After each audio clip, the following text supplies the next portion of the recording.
The sound of your footsteps echoes across the empty parking lot. It's late, much later than you expected to be out, and the quiet around you feels heavier than usual. The street lights above flicker slightly, casting stretched shadows between parked cars that seem to move when you not directly looking at them. You tighten your grip on your phone while searching inside your bag for your keys, trying to hurry without looking like you're rushing. Then you hear another set of footsteps behind you. You stop walking. The footsteps stop too. You slowly turn around and see nothing but rows of vehicles and empty asphalt. But the truth is, someone could still be there, watching, waiting. Not because you look weak, not because you did anything wrong, but because you unknowingly walked into a place criminals often consider a hunting ground. One of the most dangerous realities about crime is that criminals rarely start by choosing a victim. They start by choosing a location. By the time someone realizes the environment around them is unsafe, a decision might already have been made somewhere in the shadows. If you enjoy understanding how criminal minds actually operate and want to stay aware of the psychological tricks that happen in real life, make sure you're subscribed so you don't miss what's coming next. These stories are not just entertainment, they're awareness tools. And while you're here, drop a comment telling me where you're watching from and what time it is there, because it's always fascinating seeing how far these conversations travel around the world. Now imagine stepping quietly into the mindset of someone who studies environments the same way predators study landscapes. The criminal mind rarely works randomly. Many offenders spend far more time observing than acting. They watch places, not just people. They look for environments where witnesses are limited, where escape routes are simple, where distractions are natural, and where individuals are likely to feel safe enough to lower their guard. Criminologists often refer to this as environmental victim selection, which means the stage of the crime is just as important as the person involved. Parking lots are among the most common yet overlooked environments where this psychology unfolds. They exist everywhere, attached to shopping centers, office complexes, residential buildings, and entertainment areas. Because they are part of everyday life, they feel normal and harmless. However, from a criminal perspective, parking lots offer a mixture of isolation and unpredictability that is extremely valuable. Lighting in parking areas is often inconsistent, leaving deep shadows between vehicles that can easily conceal someone standing only a few steps away. People entering or leaving parking lots are almost always distracted. They search for keys, check messages, carry shopping bags, guide children, or focus on unlocking their vehicles. Each of these small distractions reduces awareness of surroundings, and experienced offenders are trained by habit to recognize those brief moments instantly. Imagine someone leaving a shopping mall at night. Their mind has already shifted toward going home, planning dinner, or thinking about the next day. Their brain slowly moves out of public alert mode and into private comfort mode. Attention narrows. They walk directly toward their car, barely scanning the rows of vehicles around them. What they do not see is someone sitting inside a parked car several rows away who has been watching entrances and exits for nearly half an hour. That person is not watching randomly. They are studying patterns. They are watching who walks alone, who seems distracted, who looks rushed, and who appears unaware of their environment. Many criminals describe this behavior as reading a scene rather than simply looking at it. Parking lots provide endless opportunities to observe these patterns because every person entering them is usually focused on leaving as quickly as possible. Parking lots also provide something incredibly important to criminals: multiple escape routes. Vehicles allow fast movement. Rows of cars create visual barriers that break lines of sight. Meanwhile, victims are often focused entirely on entering their own vehicles safely, not scanning movement behind them. By the time someone senses danger, distance has often already been closed. The entire situation can unfold in seconds because the environment was designed for convenience rather than security. Staircases and elevators create a completely different but equally dangerous environment. Unlike parking lots, these spaces remove distance entirely and replace it with confinement. Criminals who target stairwells and elevators understand something deeply rooted in human psychology. People react slower when they feel trapped. Staircases in many buildings are placed in low-traffic areas. They are often designed as emergency exits or secondary routes, which means they receive less surveillance and fewer visitors. These spaces are usually quiet, visually blocked from main hallways, and isolated enough to allow sudden encounters. When someone walks down a staircase, their attention naturally shifts toward the steps beneath them, reducing their peripheral awareness. Sound behaves strangely in staircases as well. Footsteps echo and bounce between walls, making it difficult to judge how close or far someone actually is. This confusion can delay reaction during unexpected encounters, and criminals rely on that delay. Elevators introduce another layer of vulnerability that is more psychological than physical. Inside elevators, people experience strong social pressure to remain polite and non-confrontational. When a stranger enters an elevator, most individuals instinctively avoid eye contact and create physical distance without appearing defensive. This is known as social compliance pressure. Criminals who operate in confined environments understand that this polite hesitation can give them time to control the situation. In such spaces, even a few seconds of hesitation can completely shift the balance of power. Public transportation stops create yet another category of environments criminals carefully observe. These places function as transition zones, where people mentally shift from one destination to another. Whenever the brain is transitioning between tasks, awareness naturally drops. Transportation hubs create a unique combination of crowded peak hours and isolated off-peak moments. Many offenders prefer times when crowds thin out, but the environment remains accessible, such as late-night platforms or early morning bus stops. During these times, lighting may still function, but human presence decreases dramatically, creating perfect observation conditions. Transportation areas also increase distraction because they require attention to schedules, tickets, directions, and timing. A person checking arrival information on their phone becomes significantly less aware of surrounding movement. Criminals rely heavily on these distraction layers. They do not want individuals who are fully alert. They prefer individuals whose attention is already occupied by something else. Some offenders visit transportation hubs repeatedly without committing any crimes.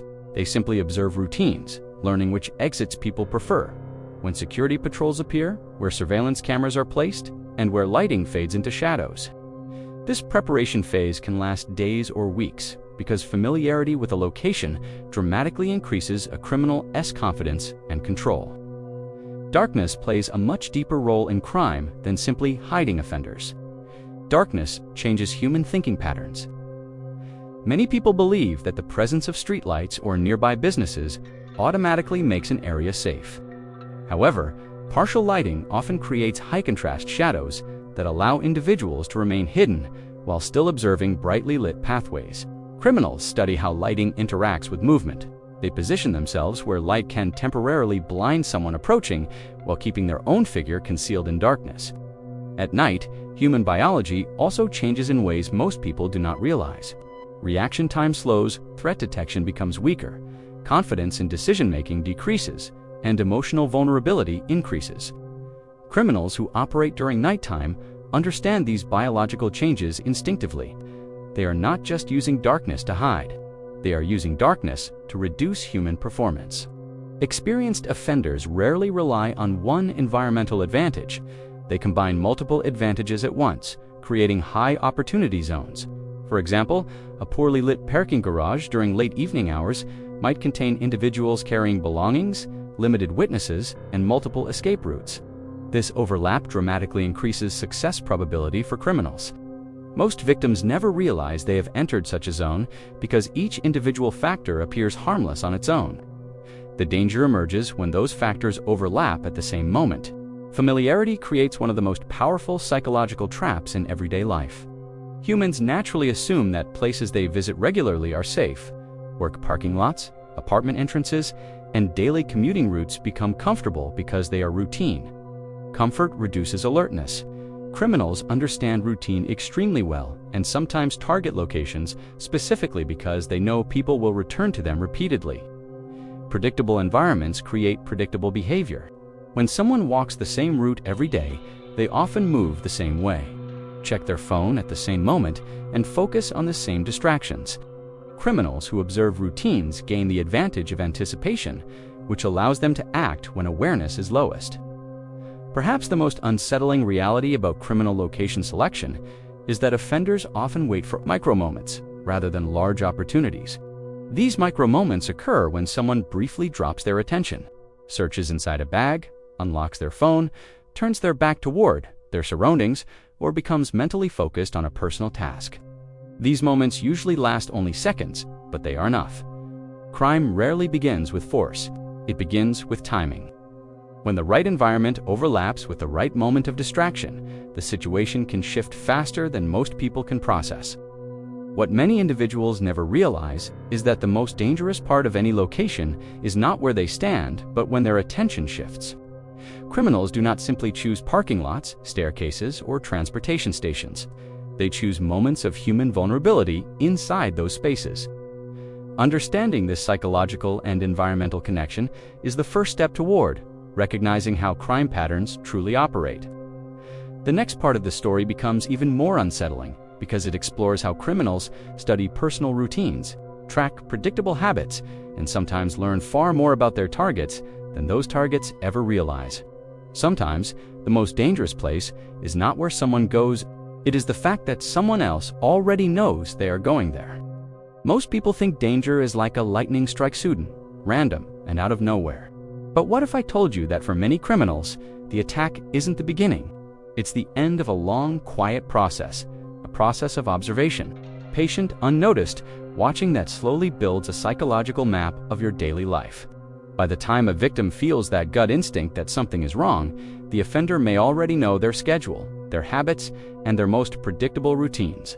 Criminals who rely on a location advantage rarely depend on luck. They depend on repetition. They watch how environments and human behavior overlap, and they wait for those overlaps to become so consistent that they're predictable. Think about walking out of your workplace at the exact same time every evening. At first, that routine feels normal, even comforting. Our brains love repetition because it saves energy and reduces the stress of making decisions. But when you repeat the same route, park in the same spot, or leave a building at a predictable time, your brain slowly shifts into autopilot. Autopilot is great for managing a busy life, but it comes at a cost. It drastically reduces your environmental awareness. And criminals understand this transformation better than most people realize. To them, your routine isn't about comfort, it's about information. Some offenders will spend days, even weeks, studying these patterns without ever getting close to a potential victim. They sit in their cars, they walk through a public space pretending to be on their phone, or they blend into a crowd, all while quietly watching how people move. They're looking for who leaves work late, who arrives early, who carries valuable items, and who almost always travels alone. Over time, these repeated observations create a sense of familiarity. And for the offender, familiarity builds confidence. In a strange way, they can become more comfortable in these environments than the people who use them every day, because their focus is sharper and far more intentional. This kind of routine tracking is especially powerful in residential areas. Apartment complexes, neighborhoods, and parking garages create predictable movement patterns that can be studied from a distance. Residents often assume their neighborhoods are safe simply because they're familiar. But that familiarity can become a major vulnerability. When you park your car in the same spot every day, leave for work at the same hour, or return home following an identical route, you unknowingly create behavioral rhythms that can be easily observed. Criminals targeting residential areas will watch when lights turn on and off in apartments. They'll notice when balconies stay empty for long periods. They observe when residents leave for what looks like a vacation. These small details allow them to build a mental timeline of the activity inside a building without ever stepping foot inside. Our brains are wired to lower their alert level in familiar places. When you finally arrive home, your mental state shifts from public awareness to private relaxation. That shift is exactly what lowers your defensive instincts. Many crimes happen in those transitional moments, unlocking a door, walking from the car to the house, or carrying in groceries. Why? Because these tasks divide your attention. An offender isn't necessarily looking for someone weak, they're looking for someone who is distracted. Workplaces are another goldmine for predictable routines. Office buildings have structured arrival and departure times, and these patterns can be incredibly consistent. Criminals might observe a company parking lot to understand the peak entry and exit times. They watch who leaves alone, who stays late, and who follows the same route day after day. Over time, these patterns become so predictable that an offender can estimate when someone will appear at a certain location almost down to the minute. This ability to predict dramatically reduces the criminal's risk, because uncertainty is one of the biggest deterrents to crime. When uncertainty disappears, opportunity grows. Even our shopping habits create behavioral predictability. Many of us visit the same grocery stores, gyms, or coffee shops over and over, often at similar times each week. Criminals who target these locations usually don't act on the first encounter. Instead, they watch for individuals with consistent schedules. They notice who parks in the same general area, who seems distracted by their phone while walking to their car, and who is often juggling multiple bags or belongings. Over time, these repeated sightings allow the offender to feel psychologically familiar with a potential victim, even though the victim has never once noticed them. This one-sided familiarity gives the criminal a disturbing sense of control. And now, our digital behavior adds another layer to this. Social media has unintentionally become one of the most powerful tools for behavioral tracking.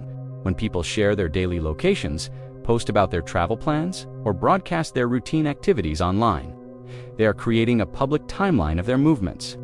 Criminals who use digital information often combine it with physical observation. They might see someone post about leaving for vacation and then drive by their house to confirm they're gone. They might notice someone sharing their gym check-ins and then start observing that gym during those specific times. This combination of digital exposure and physical routine gives criminals an information advantage that they can exploit with alarming precision. The psychology behind this vulnerability is all about how our brain conserves energy. We can't stay hyper-alert all the time. It would be mentally exhausting. So, our brain automatically labels familiar environments as safe, which allows our attention to drift to our internal thoughts, our phone screens, or our to-do lists. Criminals don't need you to be careless. They just need you to be human. When you repeat the same action enough times, your brain stops treating it as a situation that requires active monitoring. This shift into mental autopilot is what creates the windows of opportunity that offenders learn to anticipate. Transportation routines create some of the most predictable patterns of all. People often take the same bus, the same train, or the same rideshare route at the exact same time every day. Criminals observing transit systems often study the flow of the crowd first, not individuals. They watch how people move, when stations become quiet, and which exits are most popular. Over time, they start to notice the commuters who follow identical schedules. Once an offender feels they understand someone's travel rhythm, they gain the ability to predict when that person is most likely to be isolated, distracted, or vulnerable. There's another subtle but powerful factor here: your emotional state. We all experience mental fatigue from our daily routines. After a long workday, a stressful meeting, or an exhausting commute, our situational awareness drops dramatically. Criminals who operate in the evening hours know that people leaving work are often far less alert than those arriving in the morning. They know that a tired person is focused on one thing: getting home. This psychological fatigue makes routine environments even more vulnerable because our attention naturally dips at very predictable times. One of the most disturbing parts of routine observation is how invisible it feels. Victims almost never notice someone watching them because good observation doesn't involve direct interaction. Offenders blend in. They sit in a parked car, wait at a bus stop, or just walk through a public area repeatedly. Our brains are wired to notice things that are sudden or unusual, not things that are repeated and normal. So, when you see the same stranger multiple times in a familiar place, your brain is more likely to dismiss it as a coincidence, not a pattern. Criminals depend on that assumption. It allows them to remain psychologically invisible while they gather all the information they need. Some offenders even describe this process as building a silent story about someone's life. They learn where you work, where you shop, when you exercise, and when you come home. This knowledge doesn't just help them choose a location, it helps them choose the perfect timing. And timing is one of the most powerful tools in criminal behavior because it eliminates unpredictability. Perhaps the most unsettling truth is that we unknowingly participate in creating the very predictability that criminals rely on. We seek comfort in repetition because it reduces our daily stress. But to a criminal, your repetition is data. Every time you repeat a behavior, you add another piece to the puzzle they are silently building in the background. What makes this so dangerous is that it never feels threatening. Life continues normally. The same parking spot, the same bus stop, the same walk home. But somewhere nearby, someone may be slowly connecting those dots. This silent, one-sided familiarity can exist for days, weeks, or even months before any visible event ever occurs. Understanding this reveals a deeper truth about safety. Danger isn't always created in a single moment. It's often built through our repeated behaviors that gradually reduce unpredictability for an offender. The next stage of this process becomes even more unsettling. It reveals how criminals sometimes test people and environments before committing a crime. They might create small, seemingly harmless interactions just to observe your reaction and measure your awareness. And most of the time, the target never even realizes a test was happening. If this look into how routines create silent opportunities has changed the way you see your everyday world, make sure you follow this series. Because what comes next explores the hidden warning signals that criminals look for to measure their risk before they ever strike. Understanding those signals could be the difference between being observed and being prepared. Thanks for watching. By the time most crimes actually happen, the offender has usually already answered one critical question in their mind. Not whether they can commit the crime, but whether they can control the situation. Control is the silent goal behind many criminal actions. It is not always about strength or weapons or aggression. It is about reducing uncertainty. Criminals fear unpredictability more than resistance, because unpredictability increases the chances of failure, witnesses, or intervention. Before many offenders ever take a direct step towards someone, they begin testing environments and behaviors in ways that appear harmless, ordinary, and completely forgettable to the person experiencing them. These tests often begin as small interactions that feel socially normal. A stranger asking for directions, someone stepping slightly too close in a crowded space, a person casually watching reactions when walking past repeatedly. These moments may appear meaningless on the surface, but to an offender, they can function as behavioral experiments. They are observing how someone responds to unexpected presence. Do they maintain awareness? Do they make eye contact confidently? Do they appear hesitant or overly polite? Each reaction becomes data. Criminals often study these reactions carefully because they help determine whether a person will be difficult or easy to control during a real confrontation. Many offenders rely on what criminologists describe as boundary testing. Boundary testing involves slowly pushing social or physical limits to see whether someone resists or allows the intrusion to continue. This might happen when someone invades personal space slightly more than normal, asks uncomfortable questions, or creates minor social pressure to see how the other person reacts. Humans are naturally trained to maintain politeness in public interactions, and criminals sometimes exploit this instinct. When someone feels uncomfortable but chooses not to react or confront the situation, offenders may interpret that silence as reduced resistance. It is not about blaming victims, it is about understanding how criminals misinterpret human politeness as vulnerability. Control also depends heavily on psychological surprise. Surprise disrupts human thinking and delays decision-making. When an unexpected event occurs, the brain enters a brief moment of confusion while trying to process new information. Criminals often rely on this hesitation window because even a few seconds can allow them to take control of distance, positioning, or intimidation. Offenders sometimes create surprise through sudden movement, unexpected conversation, or rapid environmental changes. The more prepared an offender feels, the more they rely on surprise to eliminate reaction time from their target. Environmental control plays a massive role during this stage of criminal decision-making. Offenders prefer locations where they can influence movement patterns. Narrow hallways, stairwells, parking structures, and isolated walkways reduce escape options. When environments limit physical movement, criminals gain psychological advantage because victims feel trapped even before any direct confrontation occurs. The human brain reacts strongly to confinement. When someone feels their movement is restricted, stress levels rise rapidly, and decision-making becomes rushed and emotional. Criminals who understand this reaction sometimes choose locations specifically because those environments naturally create panic without the offender needing to apply immediate force. Another subtle testing method criminals use involves observing how individuals react to small disruptions in routine. An offender might appear repeatedly in locations where someone normally feels safe, such as a residential entrance or daily commuting path. They watch whether the individual notices repeated presence or continues routine without awareness. If someone fails to notice or question repeated appearances, criminals may interpret this as low environmental awareness. Over time, this silent testing can build confidence in offenders because it suggests their observation remains invisible. The psychology of control also connects strongly to power perception. Criminals often seek situations where they feel dominant before any action begins. Dominance can come from physical positioning, environmental advantage, or emotional manipulation. Some offenders attempt to appear authoritative or trustworthy during early interactions.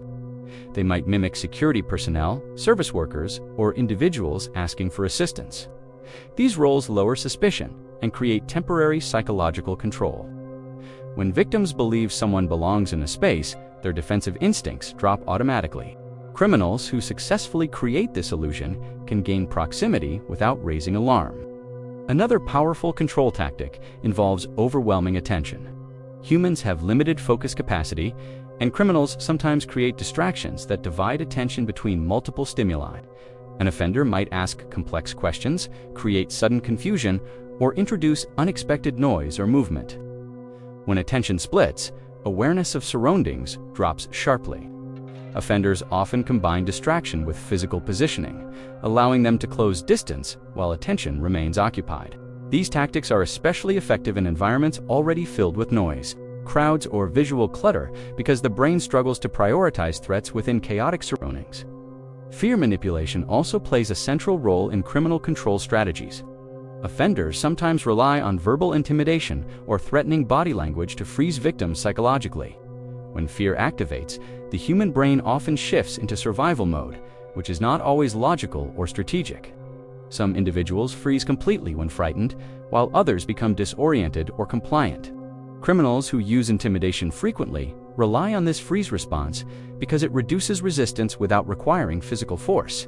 The unpredictability of human fear responses makes these tactics dangerous because victims may not react the way they expect themselves to.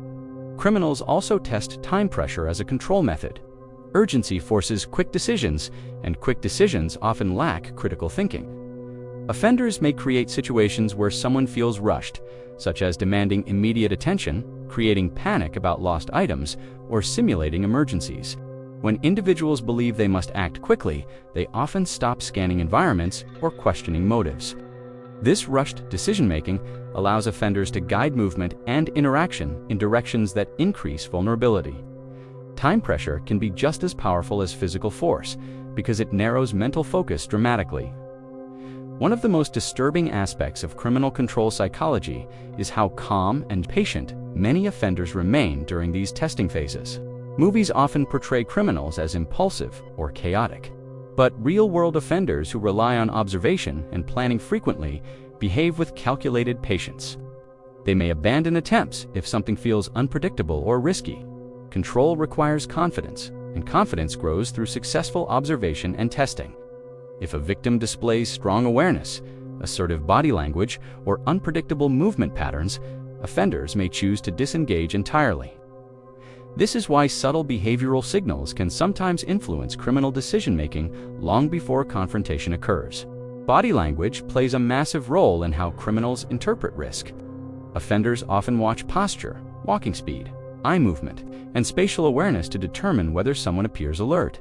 Confident, purposeful movement can signal unpredictability, which many offenders avoid. Individuals who appear aware of surroundings and comfortable maintaining personal boundaries may be perceived as higher-risk targets. Criminals typically prefer situations where victims appear unaware or uncertain, because uncertainty increases control potential. Another overlooked control factor involves social isolation. Offenders frequently watch whether individuals remain connected to others or appear separated from crowds and support networks. Isolation reduces witness presence and emotional support, both of which increase vulnerability. Criminals who observe social behavior patterns often choose moments when individuals separate from groups, even temporarily. A person leaving a social event alone, walking ahead of friends, or becoming distracted from companions may unknowingly create isolation windows that offenders study carefully. Control does not always mean physical confrontation will occur. Sometimes offenders simply abandon targets after testing reveals strong awareness or unpredictability. Criminal behavior is often guided by cost-benefit analysis. Offenders weigh risk against opportunity continuously. When someone demonstrates alertness, confident movement, or environmental awareness, offenders may perceive the situation as too risky to proceed. Many crimes that never happen are prevented not by confrontation, but by the perception of resistance or unpredictability. Perhaps the most unsettling truth about criminal control psychology is how invisible it remains to those being observed. Testing interactions often appear ordinary. A stranger asking a simple question, someone standing too close momentarily, repeated presence in familiar locations. These interactions rarely trigger immediate fear because they mimic normal social experiences. Criminals rely on this normality because it allows them to gather information without triggering defensive responses. By the time testing escalates into real action, offenders often feel they already understand how someone will react. Understanding this process reveals why crime prevention is deeply connected to awareness rather than strength. Criminals seek predictability, compliance, and environmental advantage. Anything that disrupts those factors increases risk for offenders. Awareness changes posture, movement, and reaction timing. Unpredictability breaks routine observation patterns. Confidence disrupts psychological control attempts. These behavioral signals do not guarantee safety, but they can influence how offenders evaluate risk during early observation and testing phases. The hidden danger within criminal psychology is not always sudden violence. It is the gradual buildup of observation, routine tracking, boundary testing, and control preparation. Crimes often occur only after offenders feel confident that environmental and behavioral factors align in their favor. By understanding how these layers build over time, individuals can recognize that safety is not simply about avoiding dangerous places. It is about recognizing how environments, routines, and behavioral signals interact in ways criminals quietly study. If this series has changed how you see everyday environments and the silent psychology operating behind them, make sure you stay subscribed because the next videos dive even deeper into the hidden signals, body language, patterns, and psychological cues that can influence criminal decision-making. And before you leave, drop a comment telling me where you're watching from and what time it is there, because these conversations about awareness travel across cities, countries, and continents in ways that are honestly incredible to see. Stay aware, stay curious, and stay one step ahead of the patterns most people never notice.